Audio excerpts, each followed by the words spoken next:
some money at the casino and then put all your winnings on red, but it came up black. If you got your best shirt dry cleaned before a wedding and then immediately dropped food on it. If you won an argument with a friend and then later discovered that they just returned to their original view.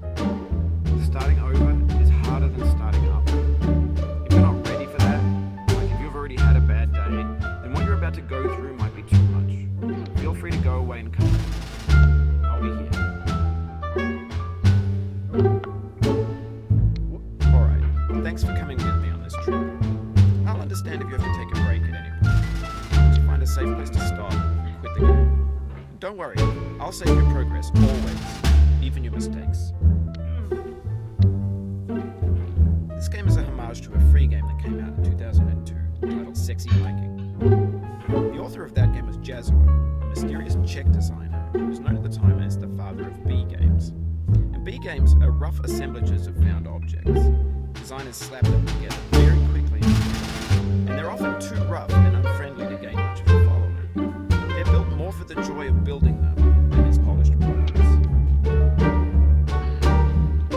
In a certain way, Sexy Hiking is the perfect embodiment of a B game. It's built almost entirely out of found and recycled parts, and it's one of the most unusual and unfriendly games of its time. In it, your task is simply to drag yourself up a mountain with a hammer. And that act of climbing, in the digital world or in real life, has certain essential properties that give the game its flavor. No amount of forward progress is guaranteed. Some cliffs are too sheer or too slippery, and the player is constantly, unremittingly in danger of falling and losing everything. Anyway, when you start Sexy Hiking, you're standing next to this dead tree that blocks the way to the entire rest of the game. It might take you an hour to get over that tree. A lot of people never got past it. Prod and you poke at it, exploring the limits of your reach and your strength, trying to find a way up and over.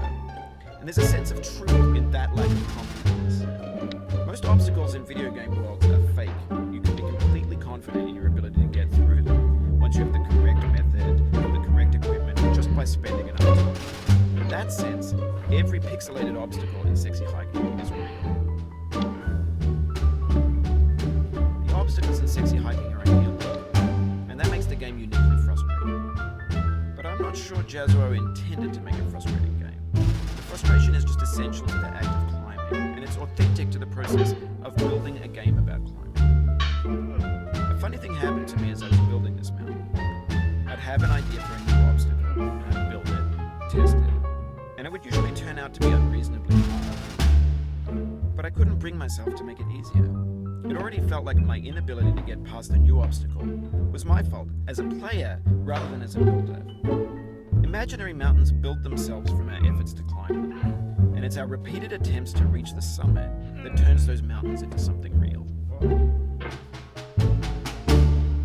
you're building a video game world, you're building with ideas, and that can be like working with quickset cement. You mold your ideas into a certain shape that can be played with, and in the process of playing with them, they begin to harden and set until they're immutable like rock. But at that point, you can't change the world, not without breaking it into pieces and starting fresh with new ideas.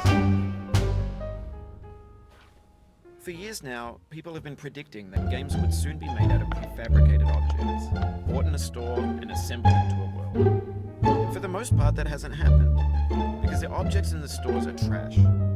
I don't mean they look bad or that they're badly made, although a lot of them are.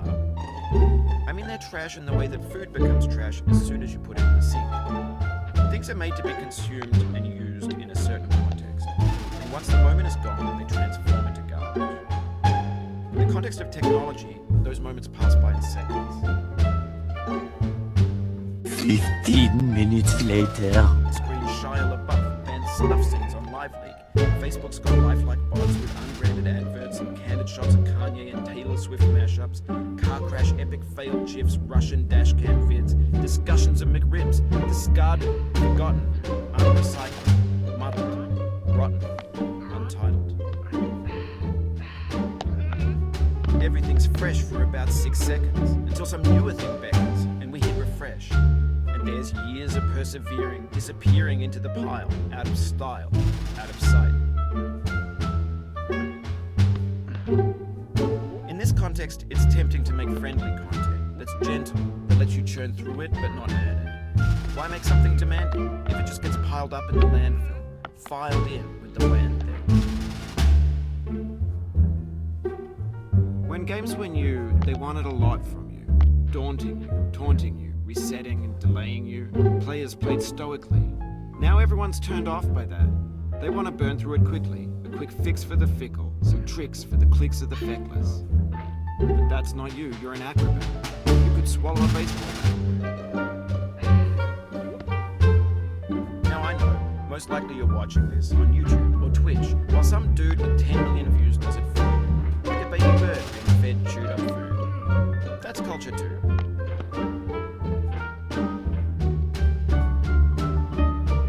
Few moments later.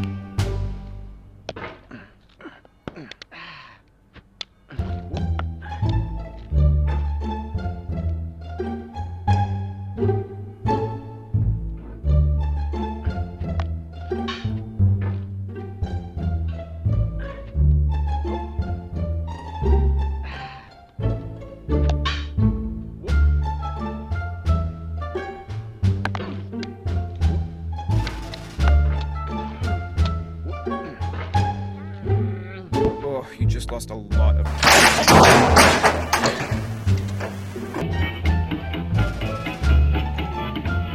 Get nasty over there, boy.